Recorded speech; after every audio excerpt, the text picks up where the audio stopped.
চলে এসেছে আজকে শুভ নববর্ষ। সবাইকে জানাই। মিঠু অফিসিয়াল ইউটিউব চ্যানেল দেখো আজকে আমাদের মেনু। আমরা এখন সন্ধ্যা, শুভ সন্ধ্যা সবাইকে জানাই। দেখো আমাদের এখন বিরিয়ানি খাচ্ছে, আমার ছেলেও খাচ্ছে, আমিও খাচ্ছি। দেখো এটা হচ্ছে চিকেন চাপ, লেগ পিস পড়েছে, আমারটাও চিকেন চাপ। আমি খাবো, এবার তোমরা দেখো।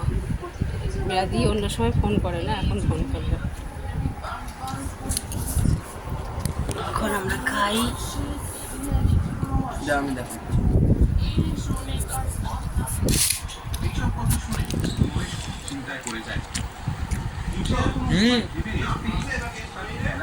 ভালোই তো টেস্ট। হ্যাঁ বাজারে এসে দোকান খুলতেই মহেশের দোকানে এক গরিব লোক এসে বিরিয়ানি খেতে চায়। মহেশ তাকে এক পিস বিরিয়ানি খেতে দেয়। এভাবেই সারাদিন তার দোকানে গরিব লোকেরা আসতে থাকে আর বিনা পয়সায় বিরিয়ানি খেতে থাকে। এভাবে গরিব লোকেদের বিরিয়ানি খাওয়াতে খাওয়াতে চিকেন চাপ বিরিয়ানি প্রায় শেষ হয়ে যায়। আজ আমরা দেখে পাশের বিরিয়ানি বিক্রেতা হারান বলে, যদি এভাবেই চলতে থাকে তাহলে তো নাইমের টাকা মহেশ কোনোদিনও শোধ করতে পারবে না। আর যদি টাকা শোধ করতে না পারে তবে মহেশের দোকান নায়েব মশাই কবজা করে নেবে। তারপরেই গ্রামে একমাত্র আমি বিরিয়ানি বিক্রি করব। মহেশের সব বিরিয়ানি শেষ হয়ে যাওয়ায় সে মনে মনে ভাবে, আজ তো আমি সব বিরিয়ানি গরিব মানুষদের বিনা পয়সায় খেয়ে দিলাম আর মাত্র এক প্লেট রয়েছে। এখন আমি নায়েব মশাইয়ের টাকা থেকে জোগাড় করবো। হে উপরওয়ালা, তুমি আমাদের এই বিপদ থেকে রক্ষা করো। ঠিক তখনই এক বৃদ্ধ লোক মহেশের দোকানে আসে আর মহেশকে বলে, বাবা খাচ্ছে না, তোমার জন্যই তো খাতে হলো। না না, দাদা বলছে মা আসবে তারপরে। তোমাকে দেবার মতন কোনো টাকা পয়সা আমার কাছে নেই বাবা। না বাবা, আপনাকে কোনো টাকা দিতে হবে না। বাবা, এই শেষ থেকে বিরিয়ানি দেখতে পাচ্ছি না। আপনি খেলেন।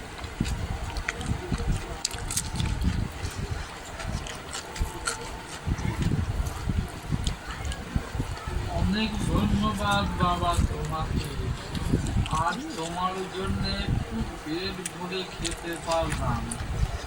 কিন্তু বাবা, তোমাকে এত চিন্তিত দেখাচ্ছে কেন? হ্যাঁ বাবা, মায়ের চিকিৎসার জন্য নায়েব মশাইয়ের কাছ থেকে 50,000 টাকা নিয়েছি। সেই টাকা শোধ করার সময় চলে এসেছে।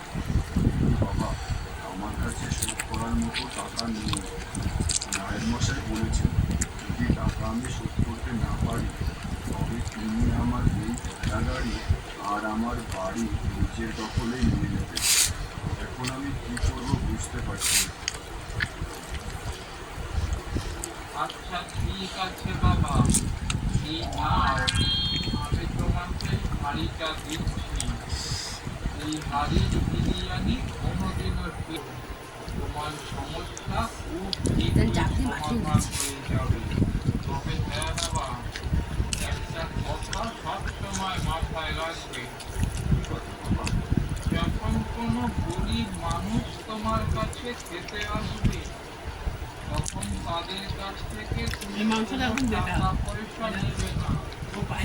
আর যদি তুমি গরিব মানুষদের বিনা পয়সায় না খাওয়াও, আর যদি কোনোদিনও তোমার মনে লোভ জন্মায় তাহলে কিন্তু এই হাঁড়িতে আগুন ধরে সাথে সাথে নষ্ট হয়ে যাবে। আচ্ছা বাবা, আপনাকে অনেক ধন্যবাদ আমাকে এই বিপদ থেকে রক্ষা করার জন্য। এইসব কথা বলে ওই বৃদ্ধ লোকটি ওখান থেকে উধাও হয়ে যায় আর মহেশ সেই হাঁড়ি নিয়ে বাড়ি ফিরে আসে। বাড়িতে এসে সে তার মা ও স্ত্রী লতাকে সব কথা খুলে বলে। জানো লতা, আজ এক বৃদ্ধ বাবা আমাকে এই হাঁড়িটা দিলেন আর বললেন, আমি তোমাকে এই হাঁড়িটা দিচ্ছি। এই হাঁড়ির